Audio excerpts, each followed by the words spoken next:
Okay. Good evening, everyone. My name is Nicola Hines. I'm the president of the League of Women Voters of Georgia, and welcome to the launch of Good Trouble Tuesday, a new joint initiative between the League of Women Voters of Georgia and the League of Women Voters of Alabama. We're so proud to kick off this quarterly series designated to amplify critical conversations across the Deep South. This collaboration is more than symbolic, it's strategic. We know that many of the challenges our communities face don't stop at state lines. From environmental injustice to voting restrictions, our shared Southern experience demands a united voice, and one rooted in education, advocacy, and action. For over a century, the League of Women Voters has stood at the intersection of civic education, advocacy, and democracy. We're nonpartisan, but we are not neutral on the issues that affect our lives, and environmental justice is one of them.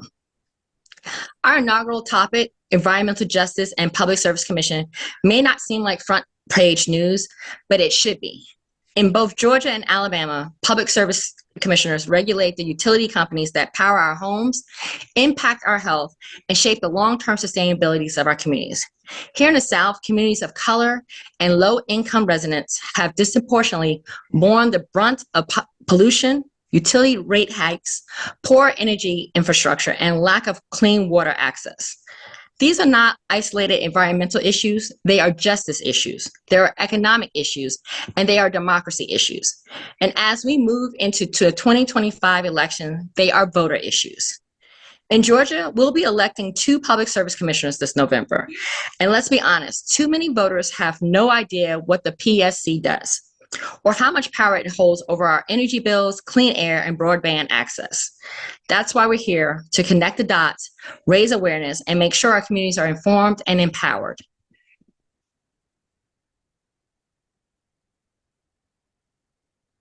So thank you for being part of this moment with us. And now it's my pleasure to pass the mic to my co-host and colleague in justice, the president of League of Women Voters of Alabama, Kim Bailey. Thanks, Nicola. Good evening, everyone, and welcome. The League of Women Voters of Alabama is honored to be a part of this collaboration. Working together, our organizations are able to broaden our reach, share diverse perspectives, and create meaningful conversations. And conversations like today's matter. They remind us that the environment is not an abstract issue. It touches our health, our homes, our children, and our future. And importantly, the policies that shape these outcomes are made by people we elect. Voting is one of the most powerful tools we have to influence environmental decisions. From local zoning ordinances to statewide energy policies to national climate action, every level of government plays a role. When we show up to vote, we help ensure that our leaders reflect our priorities for cleaner, healthier, more sustainable communities. So, as we listen to our speakers today, let's keep in mind both the challenges and the opportunities ahead. And let's remember that progress on environmental justice depends not only on advocacy and awareness, but also on participation in our democracy. Alabamians have the opportunity to participate in democracy on August 26th. Over 400 municipalities will hold elections that day, and 2 of the 3 seats on Public Service Commission will be on the ballot in 2026.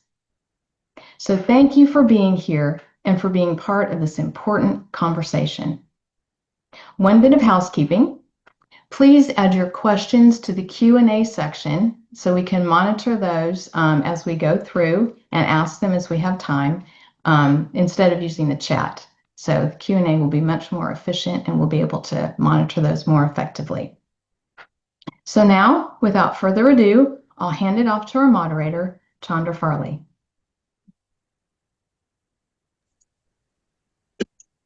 Good evening, Kim, and good evening, Nicola. Thanks so much for inviting me to moderate this very important panel this evening. I am very excited to see League of Women Voters kick off this Good Trouble Tuesday series. Chandra, we can't see your video. Yes, I think the team is working on that. I'm still on Okay. the attendee side, but Okay. figure we can keep it rolling until Great. the video turns on. So again, I'm Chandra Farley. I'm the Chief Sustainability Officer for the City of Atlanta, and I lead the Mayor's Office of Sustainability and Resilience. And prior to this role, I was actually a candidate for Georgia Public Service Commission, and I stepped up to run for office, as I believe most any woman should at some point, because I was mad. I was angry. I was fired up as someone who has focused on advocacy at the intersection of sustainability.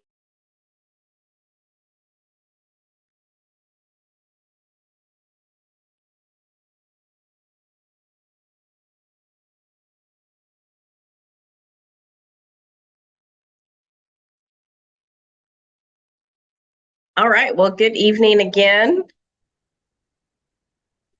Not sure where that ended when I had to rejoin, but I see my friend Daniel Tait there.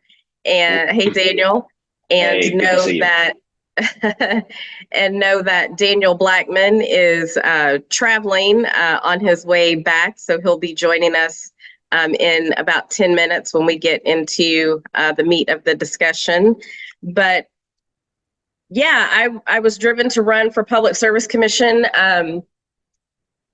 by rage and knowing that there had to be a better way. And certainly the Public Service Commission, as Nicola was sharing in the beginning, is one of the most important offices that you have never heard of. Every decision that Public Service Commissions make every single day is a decision that has almost immediate impacts on our households, the economic stability of our businesses, our churches, houses of worship, our communities, just about anything that you can think of. It is having an immediate impact on the economic stability of our communities. So I am super excited to see so much pickup in the conversation around the Public Service Commission. I texted with my friend Daniel earlier. The only thing I can say about Alabama's surprising Public Service Commission is it's just barely not as bad. It's just barely worse than Georgia, which is saying a whole lot. So, and I can see my friend Daniel Blackman has also joined, also a former Public Service Commission candidate. So we're going to have a rich discussion this evening. So the first thing I'd like to do is turn it over to my friends. I'm going to let them introduce themselves, talk about who they are, and then we will get into some level setting. I'd love to, talk about baseline definition of environmental justice, baseline definition of environmental racism, and then level set us in what generally a Public Service Commission does, and then we can get into the meat of some discussion about what that looks like in Georgia and what that looks like in Alabama. So first, I'd like to turn it over to Daniel Tait. Daniel? Thanks, Chandra. I am so happy to be here, and looks like we got a great crowd of over 100 folks that are interested in the nerdy and wonky world of Public Service Commissions. So y'all are you really like this one. But my name is Daniel Tait. I am the Executive Director of Energy Alabama, and we do clean energy education and advocacy all over the state.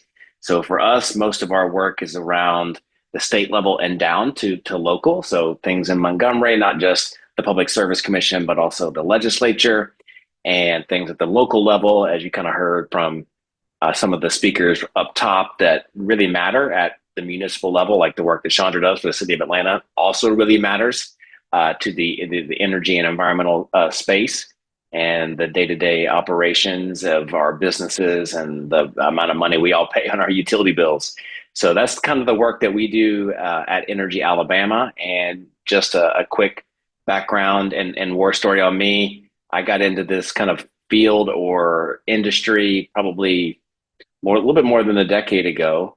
And, I think Chandra and I have actually been on a podcast before where essentially our careers have kind of like just weaved with each other for a better part of now 10, 15 years. And she's been rocking it in Georgia, and I've been, trying to be as cool as her in Alabama. But, this has been a lot of fun. We have so much work to do, no doubt, in Alabama. I'm going to beat you one day, not just on the football field, but in clean energy. So, y'all keep a lookout there. I heard we own Mercedes-Benz Stadium, but I'll leave that to the rest of the experts here. But that's my introduction from Alabama, and so happy to be here. Thanks, Sandra. Thanks so much, Daniel. Daniel T is how we'll do that tonight. And now I'm going to turn it over to my other friend, Daniel Blackman. Good evening, Daniel. Good evening. I was going to say something nice to Daniel so we started taking shots at our stadium, but no, with all jokes aside, Daniel, it's an honor to the League of Women Voters in Alabama and Georgia. I want to say thank you to Chandra Farley, my friend of, almost 20 years. I mean, 15 years plus of working with her, advocating, going from voter registration in Georgia and throughout our state to working on one of two presidential administrations. I worked on the Clean Power Plan under the Obama administration. I had a chance to travel internationally during the Obama administration ahead of the Paris Accords, including spending time at the Vatican on when the Pope released his encyclical on climate change. So my foundation, before I get into my more immediate background on why it's relevant today, is advocating globally on the climate impact on marginalized and frontline communities, and quite frankly on policy. In a week we will be acknowledging the 20-year anniversary of Hurricane Katrina. And for many of us that remember, 2005 was not just a year of devastation for those in the Gulf Coast, namely those in New Orleans and in the lower Ninth Ward, but that was my entry point. I immediately got my NIMS Emergency Management and Response certification. I began to work with Homeland Security during the Obama administration. And once President Biden was elected, I was appointed to serve as the regional administrator for the Environmental Protection Agency. That encompasses 8 states in the United States, is the most environmentally impacted, district or region within EPA. We have Georgia, Florida, Alabama, Kentucky, Tennessee, Mississippi. These are states that have overwhelmingly been hit and impacted. As a matter of fact, my work outside of Georgia as a regional administrator included deploying the Inflation Reduction Act, the bipartisan infrastructure law, but having a tremendous impact on areas like Lowndes County, Alabama, working severely to make sure that we address PFAS issues, contamination, worked with Jackson, Mississippi to ensure that the water crisis there got over $600 million, under the Biden administration. So I take this conversation very seriously. I take the League of Women Voters extraordinarily serious, because the Public Service Commission is a race that is, quite frankly, one of the most critical races in any state. And we tend to see down ballot races as not as important. But I'll tell you today, in Georgia, our Public Service Commission has overseen hundreds of billions of dollars in energy construction. Those costs have gone on to the ratepayers. And I hope that today's conversation can not only be robust, but can be more of a rally cry, not only for this election cycle, but for Public Service Commission races going forward, and for candidates that run for governor all the way down to dog catcher can have an energy agenda that protects the health and the environment of all of us. All right. Thank you, Daniel. Yes, we are ready to get into it for sure. These are fantastic, not just introductions, but overviews of and good level setting. And agree with someone in the chat, Devontae Lewis from the Louisiana Public Service Commission. That was an exciting win. Would have loved to have him on with us tonight. So hopefully LWV Louisiana can take up something similar to what Alabama and Georgia LWVs are bringing together tonight. So I'm going to attempt to share my screen. Don't say anything if you see something you're not supposed to see, but definitely want to get us set up in just some definitions that we want to level set with first. And I think we're doing a couple of different things tonight. We are talking about environmental justice in the Deep South, but also talking about the Public Service Commission and the role of the Public Service Commission and the importance. So I'm going to start with this definition of environmental justice, and you can see it here on the screen, so don't want to read it, but the key things I always lift up about this definition of environmental justice is fair treatment and meaningful involvement.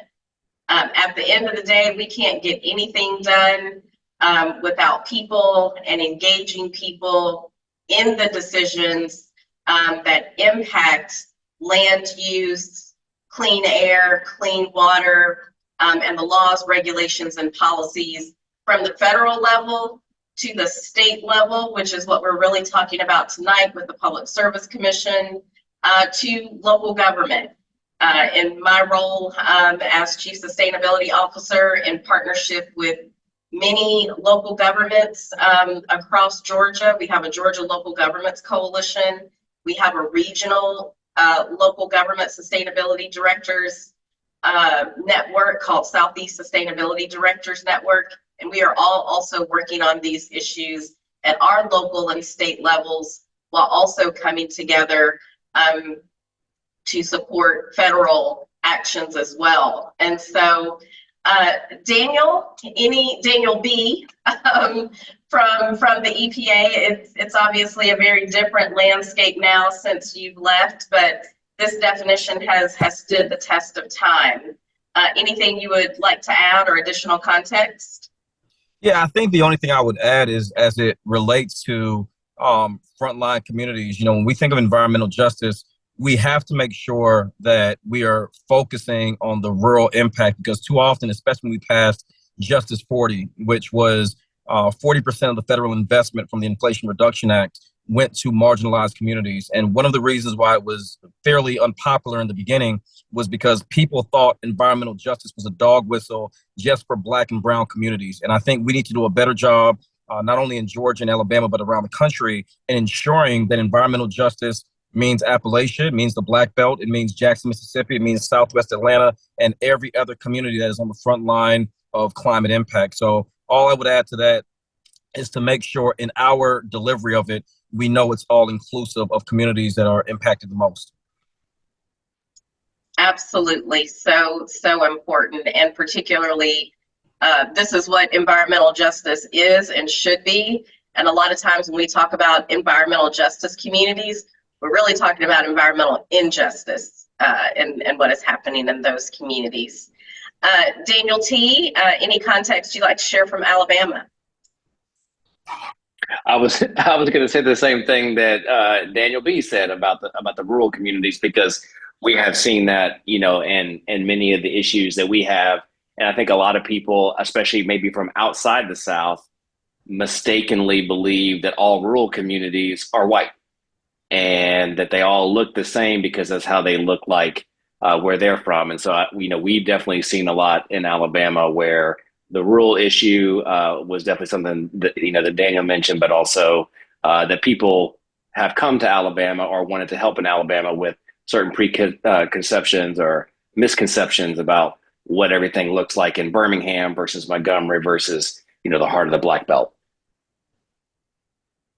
Absolutely. Thank you both for that context.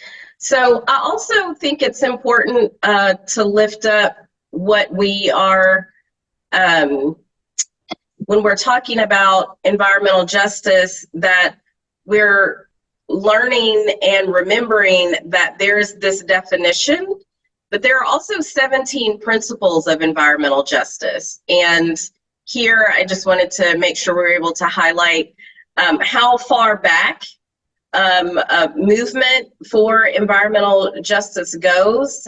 We can go back to the late 70s and early 80s to the Warren County, North Carolina fight about a toxic facility being planned for their community. We can go back to Dr. Martin Luther King and the final work that he was doing when he was murdered in Memphis was to be there on behalf of the environmental workers, the public service workers there, and the public works workers there. And some of the work that he did in Chicago around housing, those are key environmental justice issues. And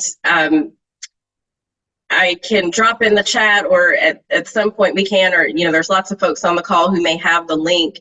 But I think it's really important in the context of talking about these large principles, these things that govern so many things, that we remember there is a playbook to make sure that we are able to and be guided by these principles to help us make sure we are shaping and implementing a vision for environmental justice for our communities. So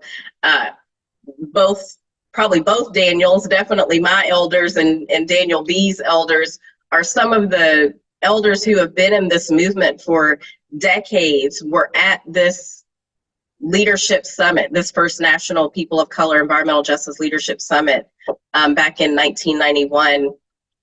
And this led to, during President Bill Clinton's administration, adopting the first federal action on environmental justice. So again, definitely Daniel B, or either of you, if you'd like to add any context here on this as well.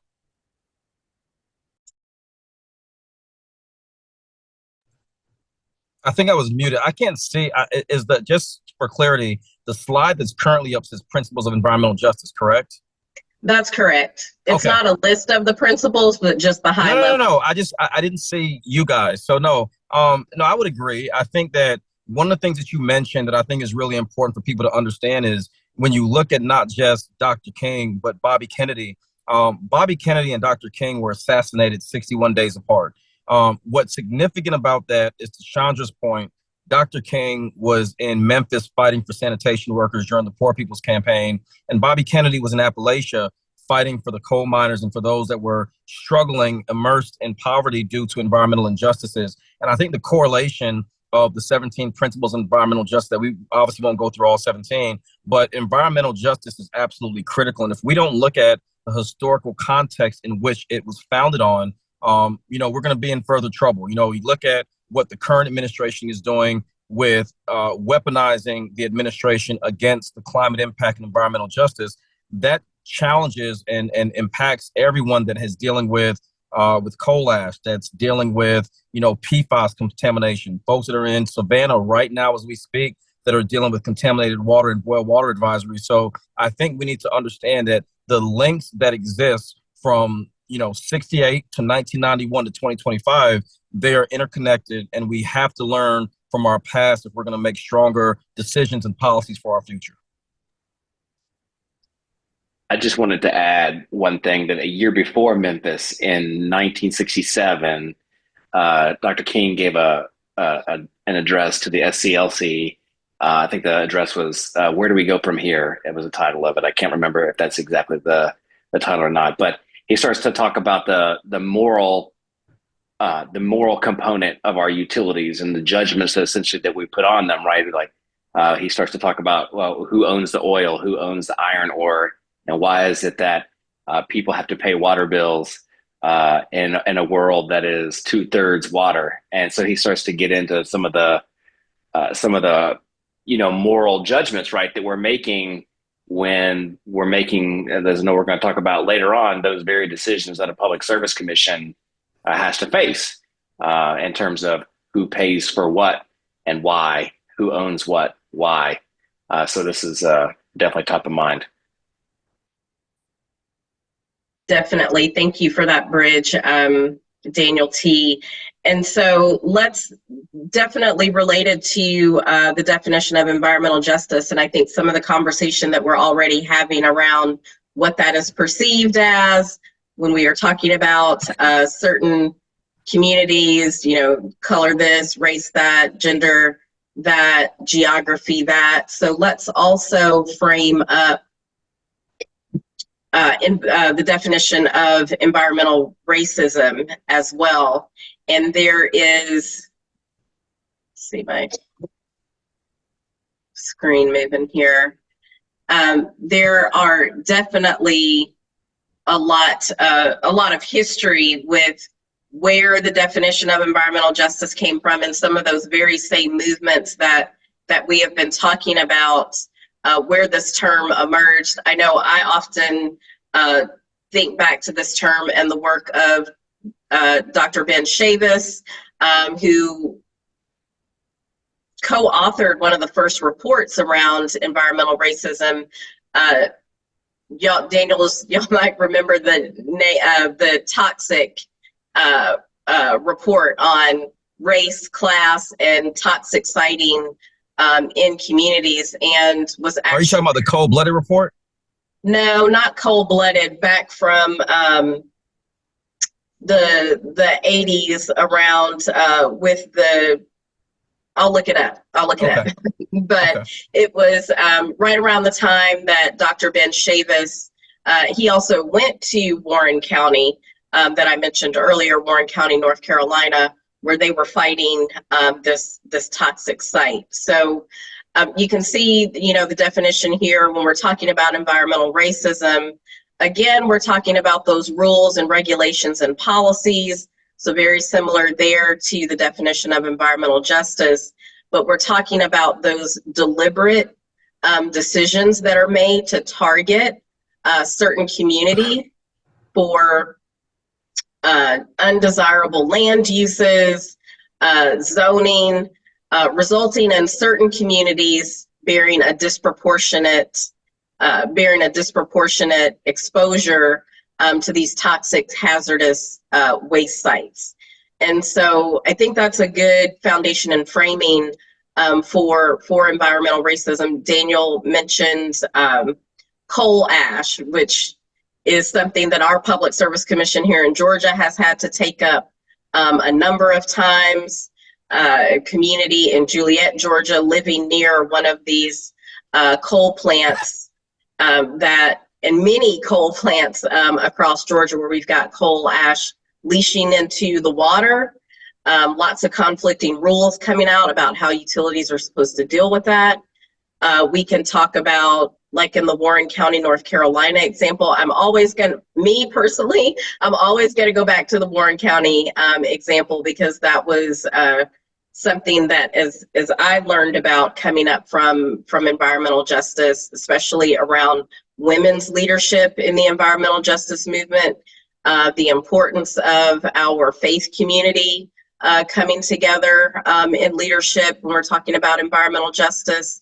So I'm going to start with Daniel B., and particularly related to not just his background, but role as Region 4 Administrator for the EPA, to chime in here on grounding us in environmental racism. Well, I think before we can really understand it, because a lot of times people experience environmental racism and other people read about it. And so we have to be very intentional that the two words that should be added to a lot of these definitions, one, it's deliberate, and two, is systematic, right? I think we need to understand that environmental racism over time has been polarized, because in the South, especially post Jim Crow, we tend to lump everything into racism, not realizing that 68% of Black communities are within a 30 or 40 mile proximity to a landfill or to waste or to, many different areas. And we have to understand that that's by design in many cases. Vine City, we were very, very fortunate when I was the regional administrator to attach Vine City, which is an underserved, predominantly Black community that Dr. Martin Luther King actually lived in prior to his assassination. It is literally the Flint River of Atlanta's community. Our soil contamination is at levels that has made it overwhelmingly challenging for that community to thrive in any way. And I think when we talk about environmental racism, we have to look at the policies. If none of you have read the book, The Color of Law, I would recommend you read that book. The Color of Law talks about how federal agencies were weaponized, from everything from redlining to utilizing federal policy to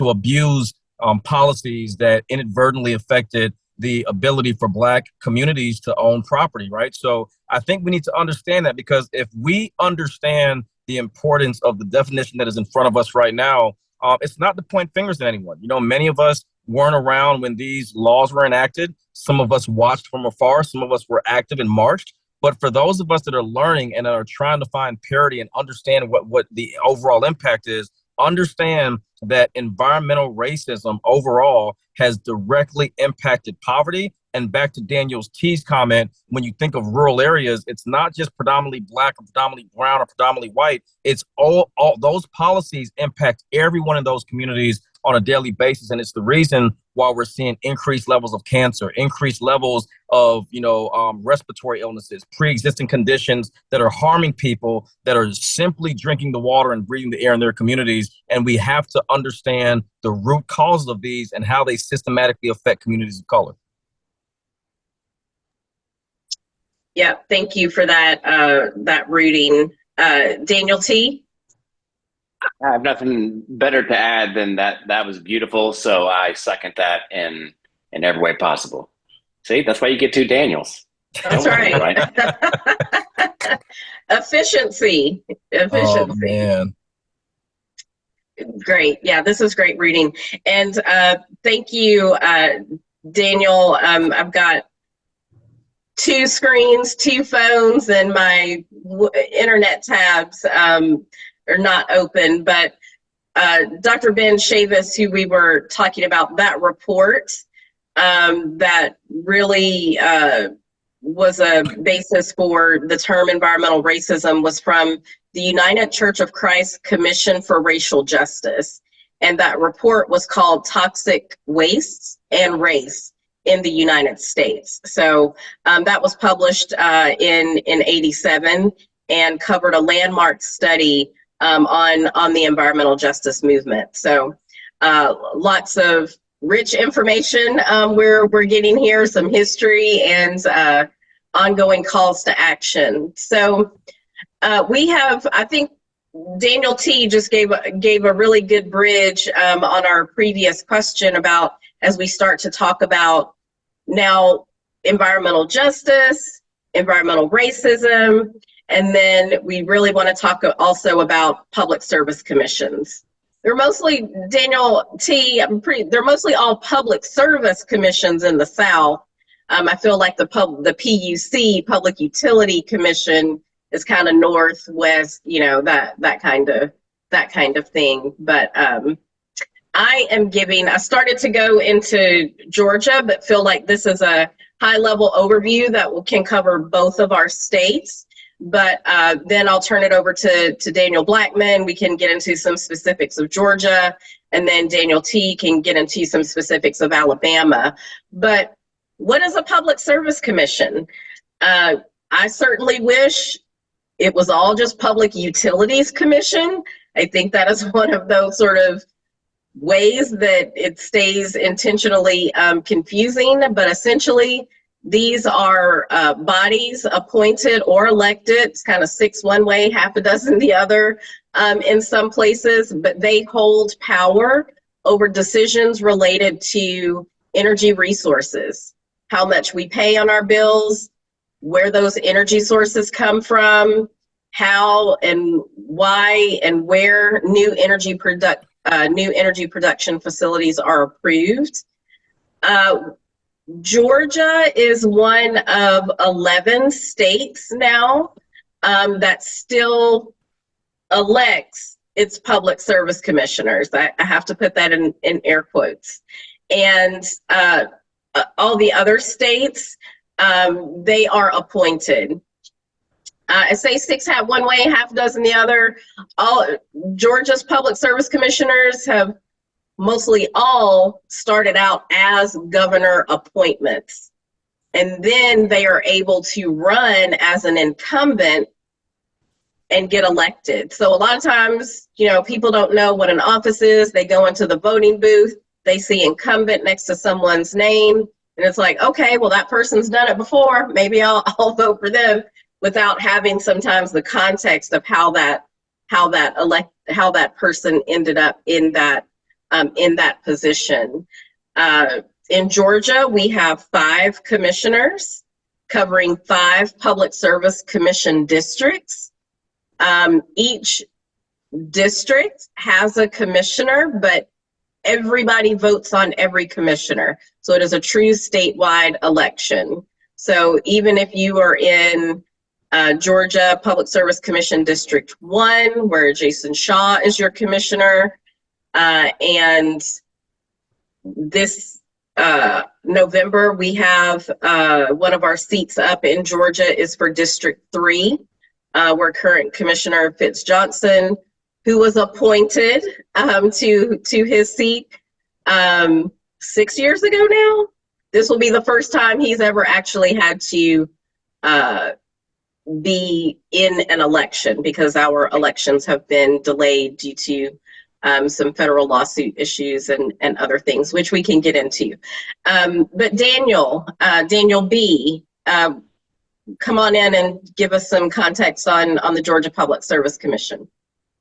Before I give you context on the Georgia Public Service Commission, I think it's great, for your audience, or for our League of Women's Voters audience, to know that 82%, I think, as of 2023, 82% of our public service commissioners in the United States are white. Of that number, 65% are male, 11% were Black, 3% were Hispanic or Latino, 3% Asian, 1% Native American. And I think there's, of that entire number, as of last year, 27% of all public service commissioners are women. So when we think about a public service commission, it goes back to what Chandra said earlier about, it should, this is going to probably sound petty, but it should just be called the Public Utilities Commission, right? Because most people don't even know what a public service commissioner does.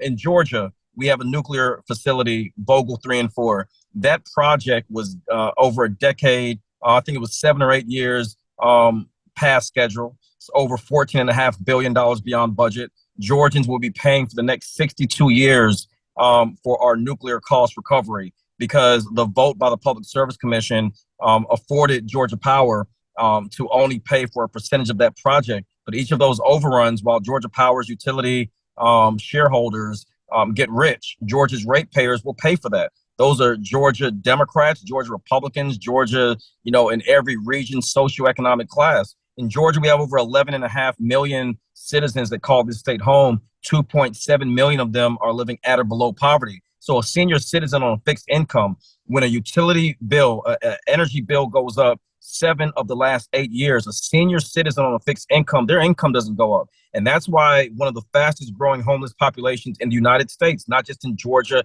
and Alabama, are our senior citizens. And so when you have an individual that has worked their butt off their whole life to get to the point where they can enjoy these years of their lives, and you have costs that are not always fixed, that are impacted. And then you have data centers. Georgia and Alabama, Georgia specifically, is now becoming the epicenter of companies like Microsoft and Apple and Meta. These companies are extracting exorbitant amounts of energy. So one of the reasons I ran for the Public Service Commission was because, as a federal regulator, I was responsible for overseeing and enforcing laws as it related to cryptocurrency and data mining.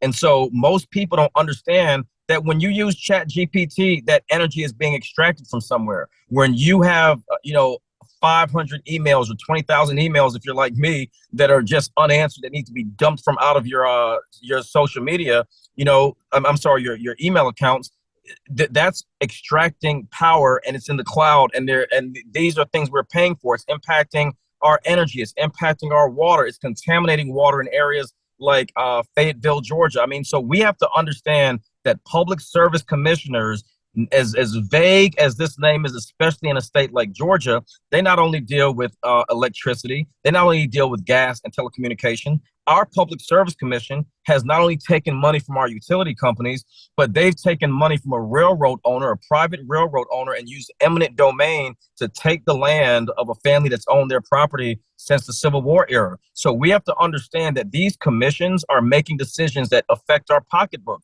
One of the reasons, as a point of reference, that I did so well the first time I ran for this seat back in 2020 was because we went into Juliet, Georgia, where there were coal ash issues, and we went into communities where we understood that they were paying high utility bills. And individuals in Georgia and around the country, they're starting to feel it, right? If you live in Georgia, on average, you're paying about $570 a month on utilities. That is way too high. But if you're in West Virginia, you're paying $690 on average per month. And in some cases, people are paying as much for their utility bills as they are for their rent. So we need to understand that public service commissioners, whether they are first on the ballot or 15th on the ballot, are absolutely critical, because these energy projects, the ability for us to implement solar, the ability for us to make sure that communities are secure with energy decisions by competent elected officials, right? Because in Georgia specific, we have a legislative body that has to decide on bad actor legislation. They have to decide on the expansion of solar.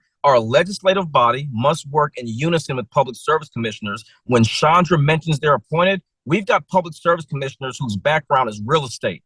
That is a problem. When you don't understand the regulatory process, when you don't understand gas and water contamination, when you don't understand coal ash, when you've never had to oversee a case where there's a family that is right on the intersection of a landfill, you don't go in making sound judgment and decisions. You are doing the bidding in most cases, not in all cases, of the utility companies that are pouring millions, tens of millions of dollars into these races every year to ensure that people like you and I and individuals on this call don't know about the Public Service Commission. So I really encourage you all to learn from this call, do your research, and educate your neighbors. Amen. All right. let's kick it over to Alabama and Alabama's Public Service Commission, Daniel Tait. Well, one thing real quick, I think there's actually a sitting Georgia commissioner who bragged about not having any experience because he said it wasn't necessary for the job. So you should check that out if you're a Georgia voter. That seems problematic. So in Alabama, I'm happy to give you the rundown, but I wanted to step back for just a second and maybe frame, like, for folks, why the heck does a Public Service Commission or a Public Utilities Commission in other states, why do they even exist? Sometimes they're called a corporation commission, like in Arizona or in Virginia. And essentially, the reason comes down to regulating a monopoly. So this is an overly simplistic way to put it, but just for some background, the idea was, well, it would be better not to have, 5 electric grids running down, every street and every highway. And you should also know that the electric utility industry way back in the day was quite happy to see this model come out. But basically, it would be kind of a waste of investment, right? To have 5 grids, 10 grids, however many competitors there may be. And so if we just gave somebody a monopoly over a particular service territory or a particular service type, like say electric or gas, then we would need somebody to actually regulate those companies, because there would no longer be a free market. There would no longer be this type of natural check and balance. And that's, in theory, what a public utility commission or a public service commission is supposed to do. They are supposed to be kind of the arbiter or the judge in between the interests of the public and the interest of the regulated entity. In our case, here in Alabama, that would be Alabama Power or a major natural gas company, Spire, or Georgia Power for y'all in Georgia.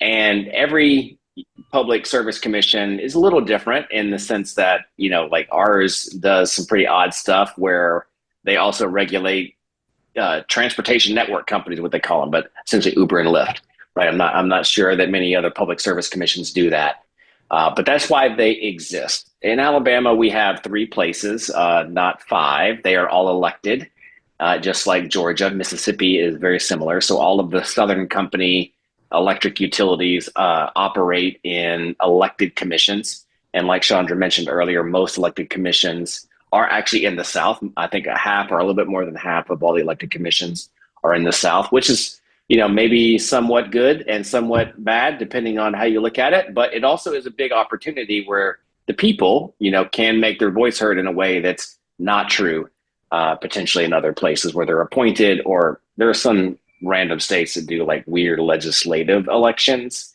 We won't get into that, but In Alabama, you have three places that are elected by the people. It's a little different than Georgia, where we have a presidency, and we also have two places, place one, place two. You don't have to be from anywhere in the state specifically to run for any of the places or the presidency, but all three run statewide. So theoretically, two people from the same town in the same area of the state, one could run for place one and one could run for place two, and they could run for election and both win full statewide. It's not a districted system, and you don't have to be from the district to run for that. Mississippi is a little bit different. In case we have any folks there on the call today from Mississippi, they are a true districted system. So Alabama, Mississippi, and Georgia are all a little bit different in how they do that. Mississippi has a northern district, central district, and southern district. You have to be from that district, and you only stand for election from the voters in that district. In Alabama, we also do, our Public Service Commission will do electric and gas, and like I mentioned before, transportation network companies like Uber and Lyft. They also do some intra-state things with railroad safety, but there's actually quite a few things that our commission does not do. So things related to most water systems are unregulated by the Public Service Commission because they're owned by municipality or a local government. So some private water companies will be regulated. Wastewater is not regulated by the Public Service Commission. In some states like Mississippi, that is the case. And then there are other commissions around the country that do a lot around telecommunications and those sort of things. So you'll need to pay attention to your state and what they actually regulate, because not everything will fall under a Public Service Commission. Sometimes they fall under different agencies, or shocker, they're not, they fall under no agency. And there's really, no kind of central regulator for them at all. I'll kind of echo a lot of what Daniel Blackman's already said in terms of the way that it works in practice, and what has happened over the years, right, is that this system that's set up sounds good in theory, but what has happened right over many, many years, many, many decades is essentially one of regulatory capture. And that is where we only halfway jokingly have referred to the Alabama Public Service Commission as the Alabama Power Service Commission, because it has definitely been doing a lot more servicing and commissioning of Alabama Power than it has of the interests of regular people. Or the Public Service Commission I see there in the comment. That's a good one. I'll have to add that to my repertoire. But that's essentially what the structure of Alabama is, and the way that it operates. The last thing that I'll say, just for folks to know, Alabama's on a little bit different schedule than our friends in Georgia. So we actually don't have any commission seats available for election this year. Ours, we have 2 seats that come up next year. So there'll be a primary for both the Republican and Democratic seats in May, and then an actual general election in November. There could be runoffs, of course, in between a little bit of that. So the elections on the ballot for Alabama in 2025 are all municipal, which can matter if you have a municipal utility. If your city owns your utility, then that definitely is a big deal, and you'll want to pay attention to who's running for your city council, or maybe your local utility district if you're a member of an electric cooperative. But that's a whole nother box of worms or can of worms we won't have to get into today. Thank you both so much for that. We can go on and on and on and on about this, but you brought up something because you just brought up something that I did want to mention and didn't know whether to do it at the end or now. I think it's important. A lot of people think for Georgia, they think of Georgia Power, and yes, Georgia Power serves about 2.4 million customers across the state of Georgia, almost close to all 159 counties. But we also have 41 electric membership cooperatives. These are nonprofit utilities. They are also governed by boards, and you can run for these boards as well. So there's been a lot of work. When I was on the advocacy side and partnering with some of our Alabama groups as well, we did a lot of work on electric membership cooperatives.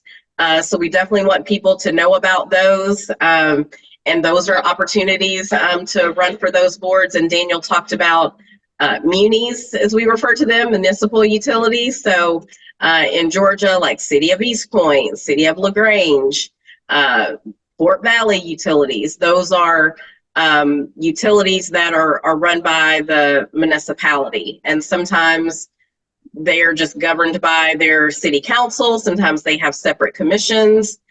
So those are also seats to pay attention to as well. So we've got some good questions in the chat. So I'd like to start getting to, I'm going to stop sharing. Want to get into some of these questions, but also I wanted to talk about, Daniel, just give us, what is the grid? Tell us what is the grid? We talk about the grid, and one of, I think, the best questions I ever got from a class of students at Georgia Tech was, as I was talking about energy equity, talking about energy justice, and this young man goes, well, how can the grid be racist? So talk to us about the grid, and let's talk about the grid in the context of maybe looping that back to our environmental justice conversation. Which Daniel? Yeah. Well, I'm going to let Daniel Tait tell us what the grid is, but definitely want both of y'all to be chiming in on this. The grid is a massive machine. You know, it actually kind of is a little freaky if you think about it, is that the grid, like when you stick something into a plug in your home, it is technically connected by wire to everything else in the entire country, also plugged into somebody's wall. I can trace that from my plug to your house. And it's a little freaky to think about that, but that's essentially what it is, right? It's the largest machine we've ever built. And it's pretty fascinating. It's, you know, technical wonder that we have done this and that we continue to keep it operating at the levels that we do today. So I don't want to take that for granted. That's what the grid is. It's basically this huge system where you have a lot of generation that goes in, and we use all different types of stuff to do that. Coal, natural gas, solar, you name it. We're generating stuff. We're sending things over transmission lines at the highest voltage levels. So that's what you're seeing when you're going down like the interstate, the big mammoth jammas, right? Those are transmission lines, and then we're taking them into communities. We're stepping that down, and that's what goes into homes and businesses. I saw someone say that Texas is not connected. That's actually not true.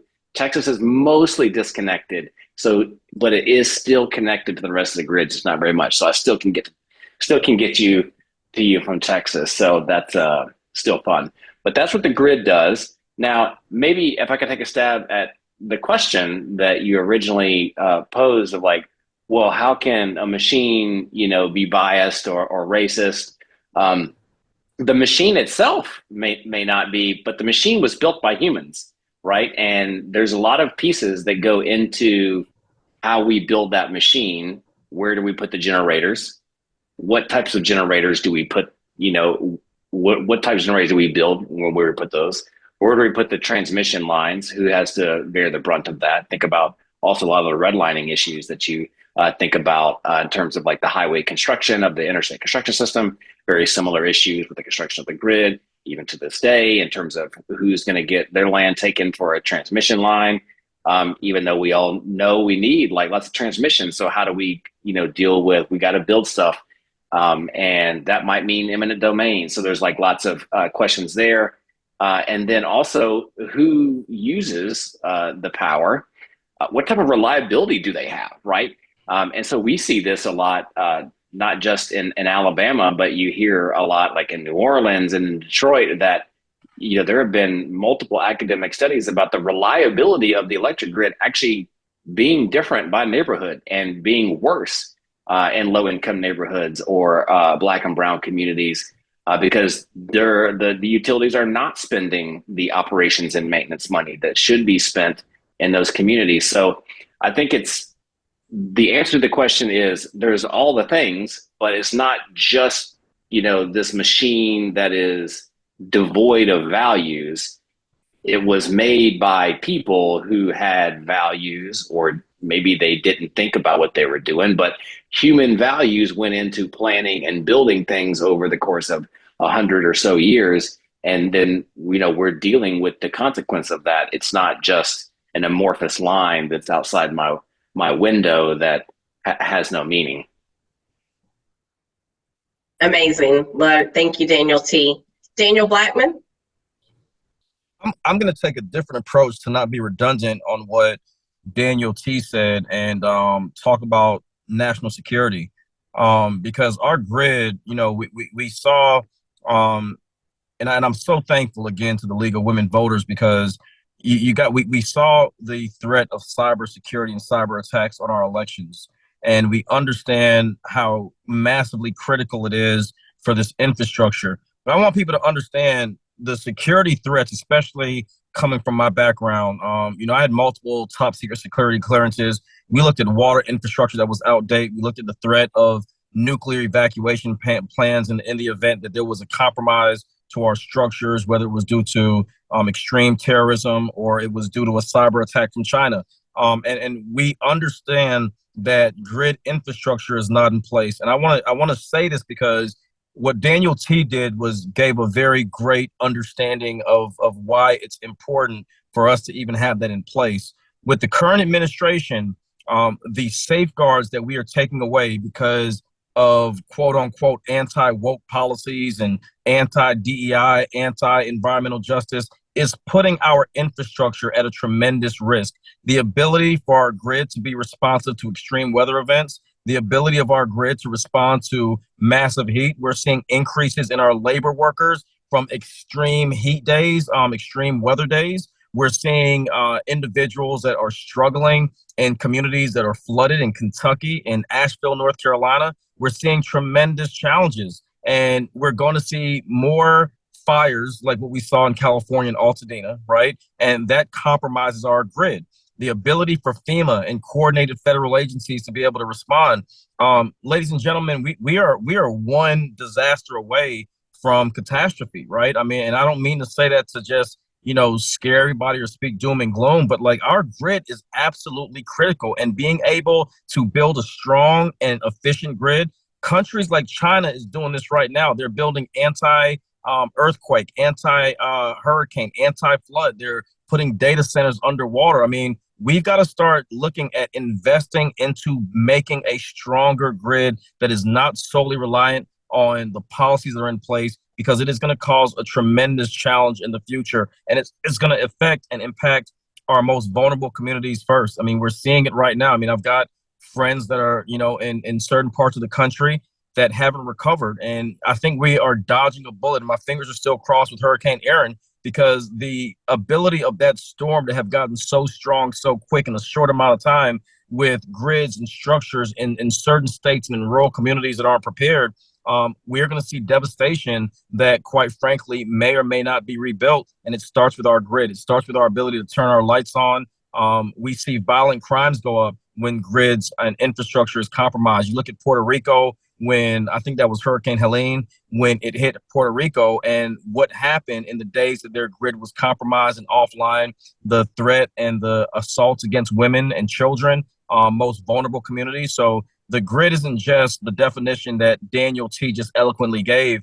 It's looking at how we secure the national interests of our communities and how we build a resilient nation by investing into renewable energy and not just being reliant on outdated systems. Yeah, if I could add one more thing there, Sean. I mean, the grid and electricity generally is like the foundation of modern society, right?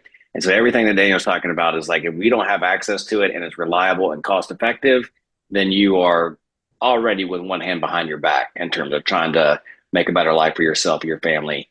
And I will say that, many of the policies that we're seeing, mostly out of this administration or the rescinding of good piece of legislation, are tying another hand behind our back and expecting that we're going to be able to do things with, no arms to fight back.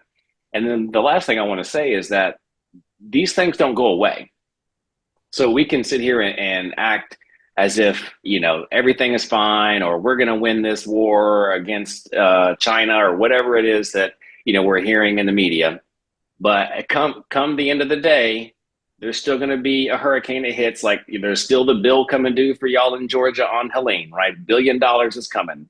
Well, who's going to pay for that? Well, we know who's going to pay for that. So it's like, not only do you get a poor piece of infrastructure that may not be reliable or may not be cost effective already, now we're going to try to fight with two hands behind our back. Then we're going to deal with the brunt of the natural disaster, and then we're going to make those same people pay again.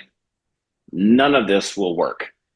We know that, and it's like we continue to do it. I know I'm beating a dead horse at this point, but like it's not just that there is an acute impact. It's that impact it's becoming systemic, and it just will keep hitting those same people when the bill comes due, no matter which way we do it. Excellent. Thank you both so much. So much there that I think is so important in really encompassing how important it is that we have commissioners who are charged with technically regulating the utilities and ensuring that these are people who are driven to make decisions that are in the public interest, in the interest of ratepayers and the consumers, versus being completely in that regulatory capture that Daniel Tait mentioned, where they are not regulating the utility, which is the core function of their job. They're just delivering on what these corporations want for all kinds of reasons that we've talked about extensively. So such great conversation. We've got a number of questions in the chat that I want to start getting into. And one I want to take first, as we were talking about the different types of utilities. Daniel, somebody asked about TVA and how Alabama interacts with TVA.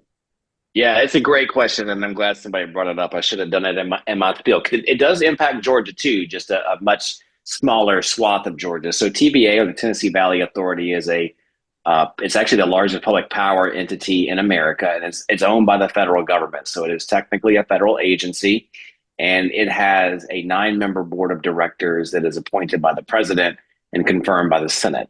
There's a whole bunch of drama going on right now about that, because the president has fired a few board members and they don't even have quorum to be able to conduct their general business. I'm not going to bore you with all that, but just know that there's plenty of good, juicy drama out there if you want to Google it and have a glass of wine later tonight. But the point being is that it is not regulated by the Public Service Commission. So because it is a federal entity, it essentially escapes jurisdiction of both Georgia and really any state regulatory body over energy.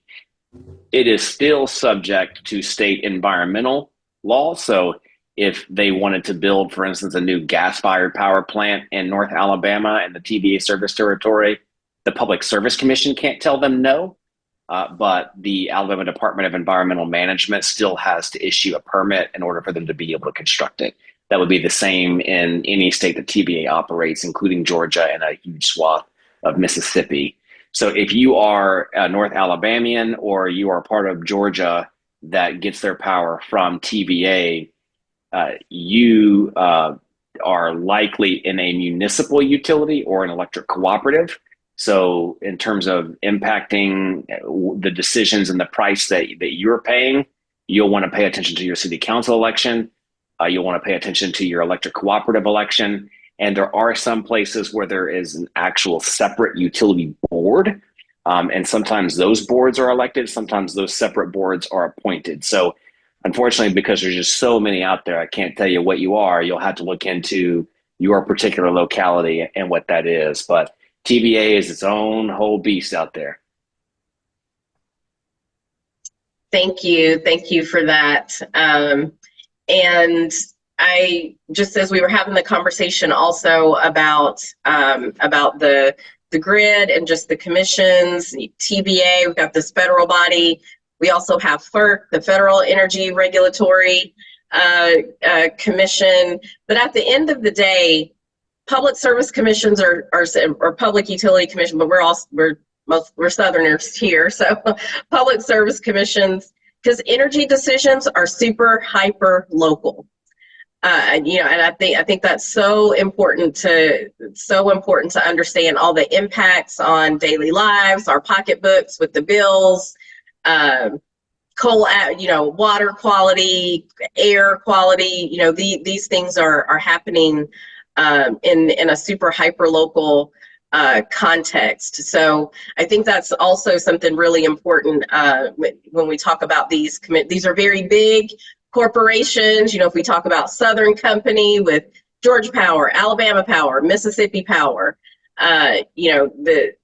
thinking about it that way is one of the key reasons that it's so important to be engaged. And I think another good question here is, I'm laughing a little bit at this because I have had a conversation with an attorney about this in Georgia. But for the history, and the question is, have PSC members always been elected in Alabama and Georgia? And has there ever been an effort to change the selection process, such as to an appointment process? Daniel T, Daniel B. I can tell you that Alabama has been elected for a long time. Probably as long as it's been around, but I can't tell you that for sure off the top of my head, to be honest. In terms of changing it, no, not that I'm aware of. It's not been something that we, like specifically Energy Alabama, have picked up. And I'll be blunt with you about this one. I don't know that it's a good thing to pick up. It might be, it might not be. The reason I hesitate is that I often worry that we're trying to solve a personnel problem with a policy. Like, frankly, it doesn't matter whether or not in some cases it's appointed or it's elected. I mean, that's oversimplification, but at the end of the day, you got to have good people that actually do their jobs. And so our focus might better be served on actually getting good people in those positions to do their jobs well, whether they're appointed or elected. And the reason that I say that is one might be better than the other. I'm not sure. But in order to change that in either direction, could be a 5-year fight, could be a 10-year fight in order to try to make it happen. And I'll be honest, I'd rather spend my time trying to actually either get good people in there or get the policy changed that is coming out of the commission so that I can make an absolute impact on people's lives in terms of the bills they pay and the pollution that they're dealing with in their communities as fast as possible. So I know that may not be a satisfactory answer. I'm not sure that it's the right one myself, but it's kind of the way that I think about it in terms of, or as Energy Alabama has thought about it, like how do we prioritize what policies we pick up is how can we make the biggest impact on people's lives in a positive way as fast as possible. Agreed. Thank you so much. I think this is another good question. We're going to we'll take one or two more and then give both of our Daniel's time for a closing comment here. We talked about regulatory capture. Daniel Blackman, if you want to kick this one off, or either of you, and they have how in all caps. How does industry capture the Public Service Commission? How does industry capture the Public Service Commission? Is that like dog whistle for how are they compromised? I read it straight as it came through the chat, but I think yes, that's okay. So here's what I will say. And can you guys hear me clearly? It's skipping a little bit. Okay. So here's the challenge. If you follow Citizens United ruling and you look at money and campaigns, understand that one of the biggest lobbies in the United States is the utility lobby. I mean, the fossil fuel industry, the utility companies. I mean, Georgia Power has one of the most powerful, or Southern Company is one of the most powerful lobbies in the United States. There are no rules against Georgia Power executives and their family members contributing to the campaigns of public service commissioners. There is way too much compromising money in these races. As a matter of fact, in Georgia alone this year, as of May of this year, when the filing period happened, over $600,000 had been given to the two Republican public service commissioners that are on this year's ballot by Georgia Power employees, executives, and or individuals. So I think we need to understand that the corporate footprint is not always, I'll say 95% of the time, is just not in the interest of most communities, because the fossil fuel industry has a massive stronghold on energy regulation. I mean, look at what we did. You know, when we passed the Inflation Reduction Act, not to be redundant, and the bipartisan infrastructure law, over $2 trillion of federal investment that was going to build infrastructure, expand solar, electrify our grid, school buses. There was so much, but because of the interest of industries that would be impacted, electric vehicle credits. You know, we can say we want about Mr. Musk. I'm very happy he's no longer in the position he was in, but in that same respect, the advancement of electric vehicle credits, the advancement of ability to weatherize our homes. There's a lobby of corporate-driven individuals that don't see this as positive in their industries because it affects their bottom line. So I think the most important part is for us to be aware when folks are running for Congress, when folks are running for the U.S. Senate, when folks are running for the state House, and the state Senate. I mean, these are individuals that need to understand why public service commissions matter. And quite frankly, I've been a huge advocate for almost 20 years for having oversight. In Georgia, we had the Consumer Utility Council, which was a watchdog group that did oversight. It ran out of funding to the tune of $500,000 out of the governor's office in Georgia under Republican and Democrat.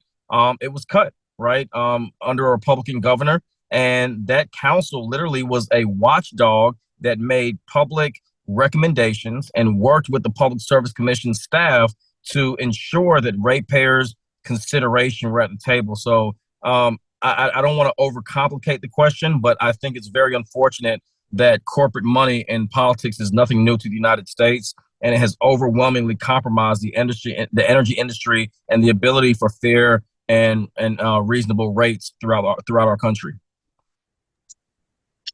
Yeah, thank you.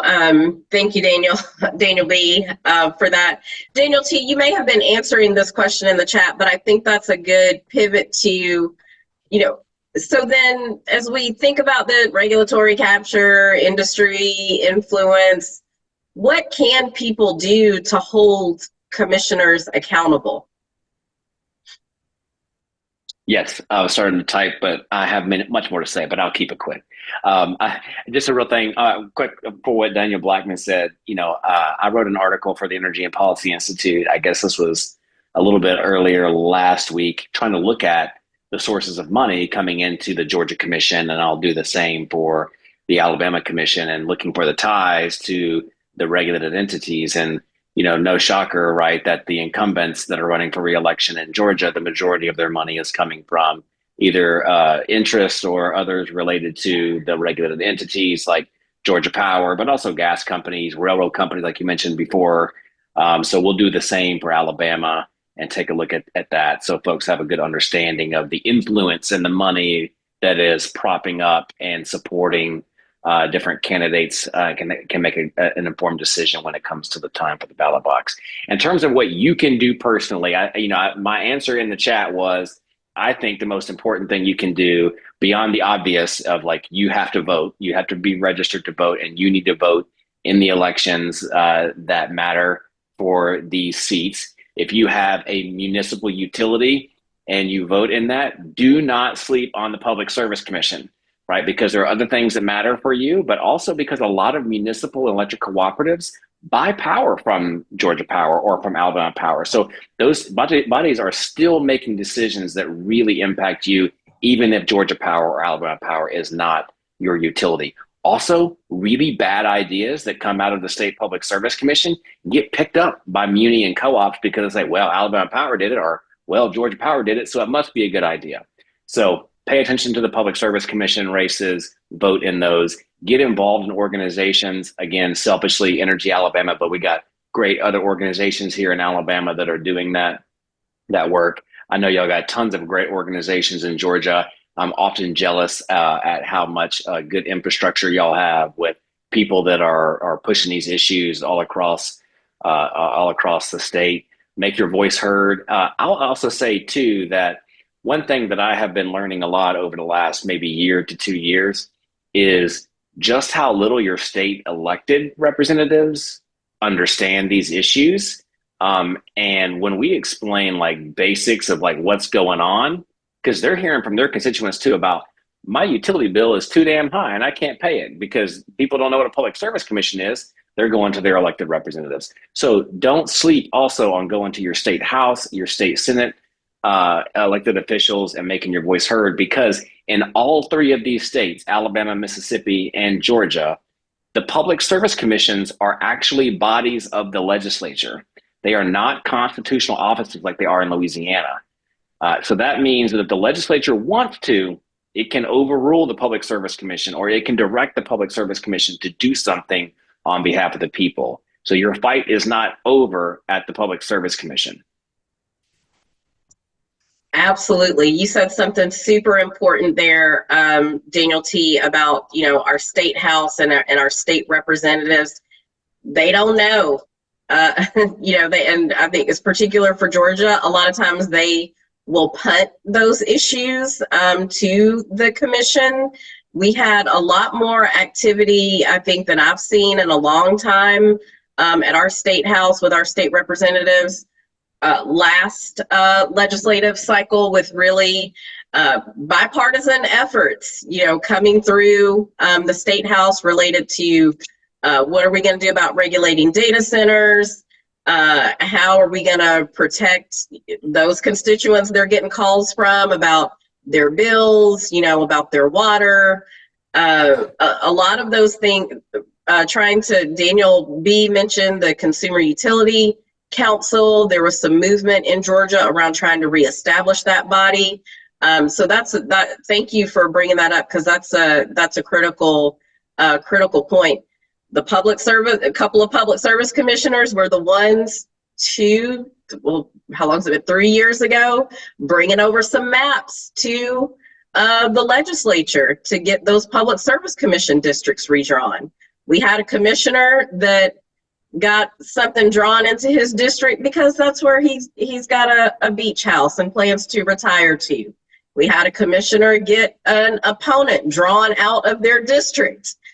So these connections between the Public Service Commission, those munis, those EMCs, and our elected representatives in our state houses is critically important as well. And I think that goes to Daniel Blackman. I know you're going to have a lot to say about this. So in the in-between, what are we doing in the in-between when there isn't an election? But these commissioners in Georgia, these are full-time jobs. This is where it is different from your state representatives. They're not just working on a cycle, 40 days or getting paid for 40 days. They are the second or third highest paid state employee or, state representative, and they are there at the commission every single day. And those utility lobbyists are there in their offices every single day. So when we're talking about the in-between, Daniel Blackman, what advice do you have for everyone that's here with us? Educate. Look, $125,000 a year for a 6-year term. Look, guys, I mean, that's a pretty sweet deal, right? And we don't realize that these individuals are making deals under the veil.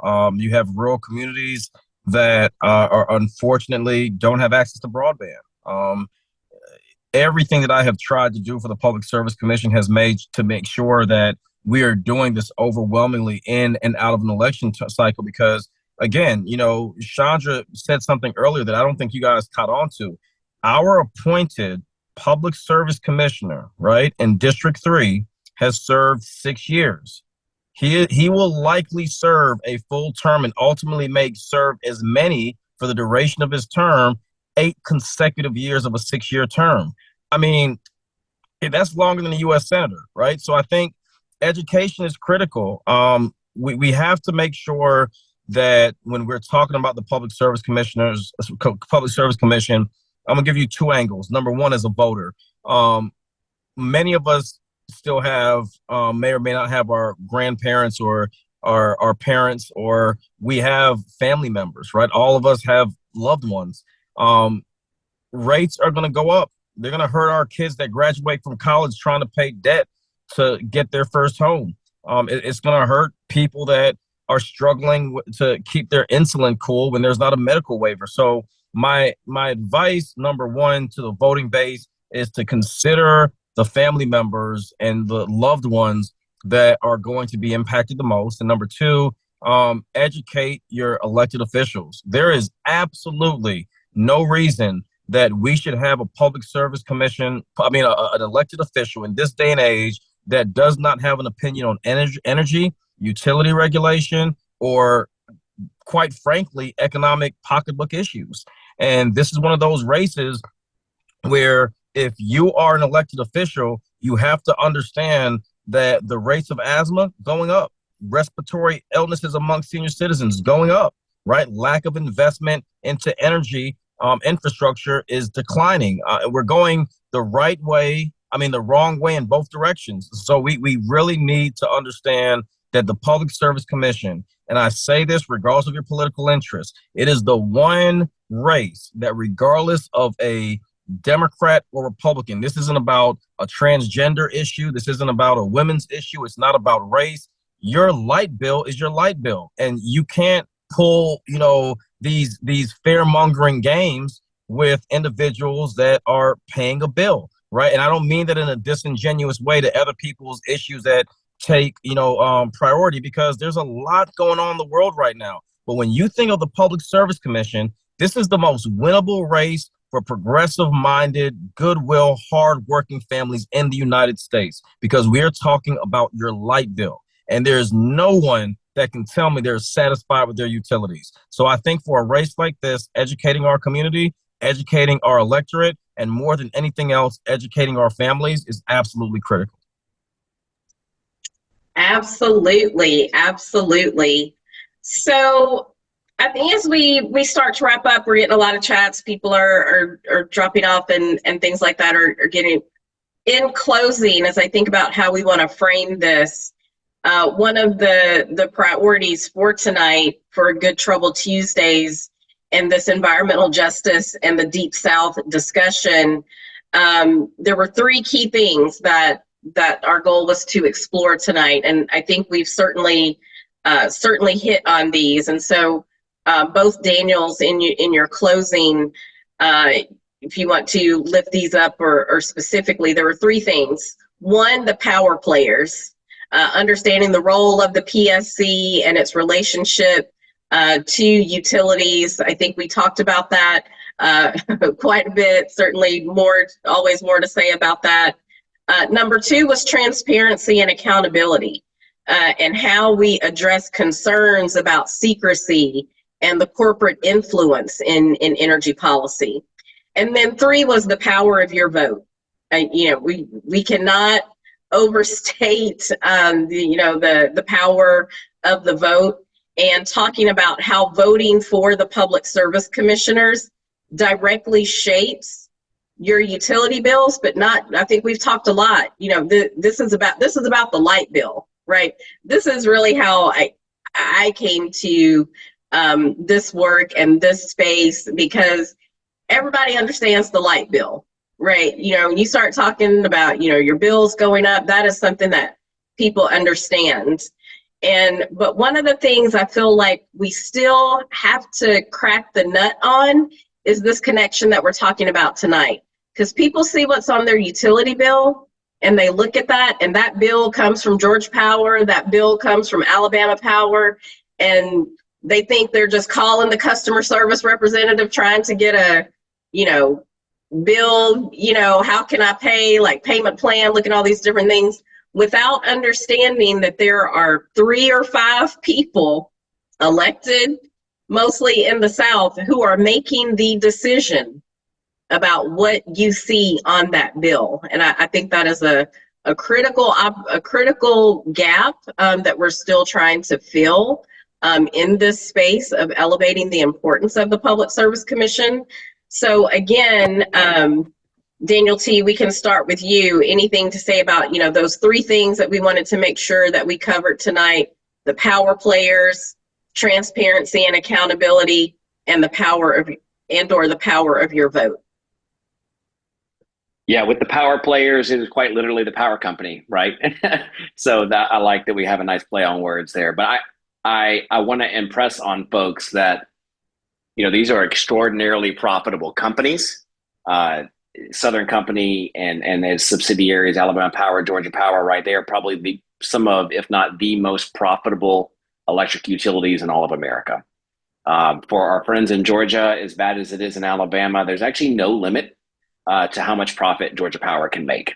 The commission does not cap it. They kind of put a soft cap and say, if you go over this cap, we're not going to let you keep all of your profit, but you can keep going as high as you want. And they have routinely over-earned.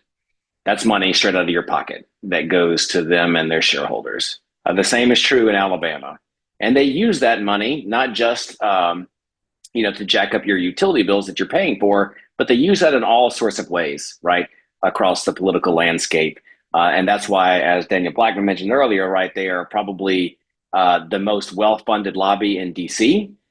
They probably have the most lobbyists of any company in the State House in Montgomery and probably in Atlanta. And we're all paying for that. And ultimately, the commission is also one who could stop that and say, no, we are not going to let you charge customers for your political activities. Or no, that profit rate that you got in Alabama of 12, 13%, man, I'll tell you what, I wish I could get a consistent 12, 13% on my 401k for decades upon end. But say, no, that's no longer fair. Just the delta between Alabama Power's profit margin and the national median, which is still too high, by the way, is about $250, $300 million a year on just about 1 million to 1.2 million. Think about what that might be in Georgia. It's probably much higher. So that's the power. The transparency, happy to say that, we're fighting as hard as we can here in Alabama. We got less transparency than y'all do in Georgia, which, like you said earlier, Chandra, might not be that much, but we're, taking that to court. We actually just filed an appeal to the Alabama Supreme Court to try to get public hearings and comment on fuel costs. We actually have not had a rate case in Alabama where anything's been litigated since 1981, older than MTV. And we haven't had a fuel case here since 2005, since the Bush administration. So we got a little bit of work to do on the transparency, but the last thing I'll say is, Daniel Blackman had it earlier, and the power of your vote is also, I think, really important on making sure that voters make that connection, is getting involved with organizations. I know I'm saying that a little bit selfishly at Energy Alabama. It don't have to be us. Get involved anywhere you can to make sure that people understand this connection, because there are organizations that are working to educate voters. I'll be honest with y'all, it's about to get real bad. It's going to get a lot worse before it gets any better. Okay, we know that prices on folks' electric bills over the next 2-3 years, they've already been skyrocketing, and it's going to get a lot worse, especially with a lot of the policies we're seeing repealed that are going to make electricity more expensive. And now we're going to be exporting a lot more natural gas, which is going to raise domestic prices. And now we've built all these gas plants, when we promised that it was going to be cheap, you name it, policy after policy, it's adding up. I mean, just the other day, right, the Secretary of Energy is like, we know we're about to get blamed for high energy bills because they know it's coming. What I say about that is, I don't want that to happen to anybody, but I want to make sure that everybody on this call understands that that's an opportunity to get our butts out in the street and to organize our friends and get them involved and help them understand how we got here and what they can do with the power of their vote to undo the damage that they're going to be living with over the next 2 years. That's right. All right. Amen. Daniel T. I know I'm going to have another amen for Daniel B. as he closes out on this as well. I want to thank the women of the League of Women Voters. Chandra, I want to thank you for your leadership in the city and around the state of Georgia. Daniel, man, we probably should. I'd like to invite you to Athens. I don't know if you're a War Eagle or Roll Tide, but Georgia is. We got a couple of games coming up, man. So hopefully we can stay in touch. But all jokes aside, guys, I'm scared, man. I mean, I'm just gonna be honest with you. It's gonna be a lot of people hurting. I mean, we're in a very challenging time where extreme weather events have compromised our grid. They're challenging times where light bills are getting higher, jobs are going away, workforce is being cut in half. And my concern is not just because of where we are. It's because we're not seeing outside of grassroots leaders and people like Daniel T and myself and Chandra and so many of you, we're just not seeing the urgency from elected officials, right? We see a lot of anti-Trump and, we're upset at these things. But when it comes to cancer rates going, I mean, the PFAS rule was just rolled back, right? I mean, when we start thinking about the impact on a lack of leadership and urgency around energy and the environment, we have to be concerned. I'm very fortunate that I'm able, as these utility bills go up, to be able to pay them. When you're on a fixed income, when you're struggling with a minimum wage that can't, quite frankly, you can barely pay your rent, and you now are seeing folks that, like I have a son that's in college now, and if he does not pay his light bill, they won't accept his rent. That's a lot of people's scenarios, and a lot of people are not bankable. They're poor. They barely have enough to put food on the table, and they're now deciding between their light bills and putting food on the table. You got seniors that are cutting medication in half so they wouldn't have to pay more for their prescription drugs. I mean, guys, we got to sound the alarm. I was very privileged to work under the Obama and the Biden administration, but I was more privileged to work for Congressman John Lewis, Coretta Scott King, Reverend C.T. Vivian, Reverend Joseph Lowry. The civil rights community gave me the foundation that I'm standing on today. People that are a part of the League of Women Voters gave me the foundation and the encouragement to be able to be vocal and direct. And people like Daniel Tait, who I haven't met before this call, it's exciting because too often we feel like we're on an island. Sometimes we feel like we're the only one in Alabama or Georgia or Mississippi or Florida or North Carolina that's sounding the alarm. So I will leave with climate optimism and energy optimism, which is as long as we have the Chandras and the Daniel Taits and those almost 90 people that are still, well, almost 80 people that are still on the call now, as long as we don't take these calls and go back to leaving every light in our house on and, go back to not being responsible, I think we'll be okay. And I'm going to give everybody 3 things to do. Number 1, learn how you can recycle in your homes.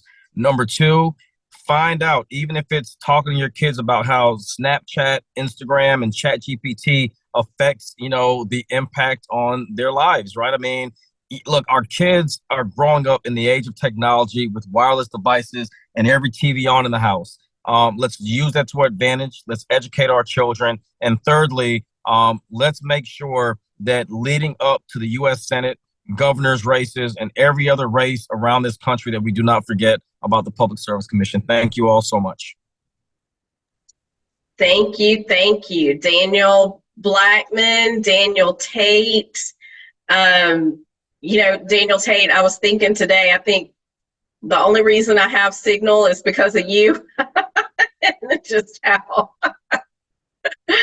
and communicating on these issues and about these issues and about commissions and corporations and how important this is. And it's a lot, but since this is League of Women Voters, if it's one thing women gonna do, we're gonna organize. We are heads of our households. We are heads of our communities. People listen to us. People lean on us. People look to us for strength. And so we have got to carry this message into every conversation, look for every opportunity to start the conversations about how important the public service commissions are in our areas.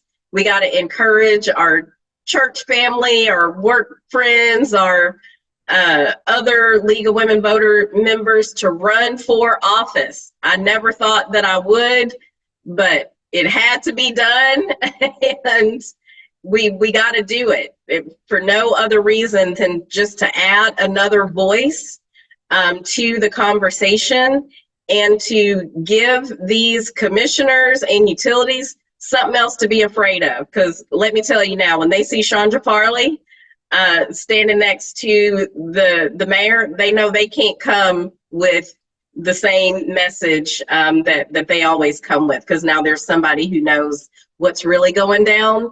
So we got to become the people that know what's really going down. So when they stand in our face making promises and telling lies, we can call them out on it. And so get out there and vote.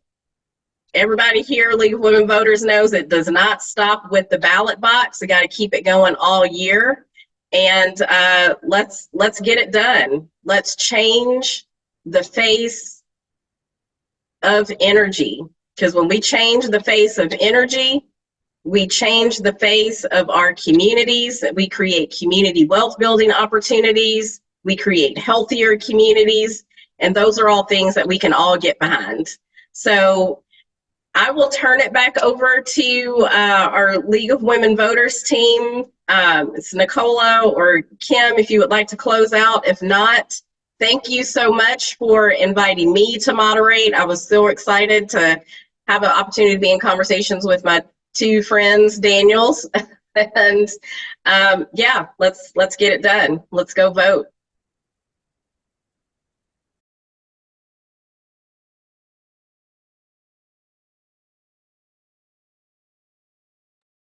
Thank you so much. I know our other Daniel had to step off, but thank you, Daniels, the two Daniels, and Chandra, for a very engaging conversation. I would definitely say lots of chats in the chat room, and the Q&As were great. We so appreciate this. For everyone, this is a quarterly event called Good Trouble Tuesday. So we are going to be bringing some more issues to you that cross over both states. So please look out for it. Thank you, everyone, and have a great night.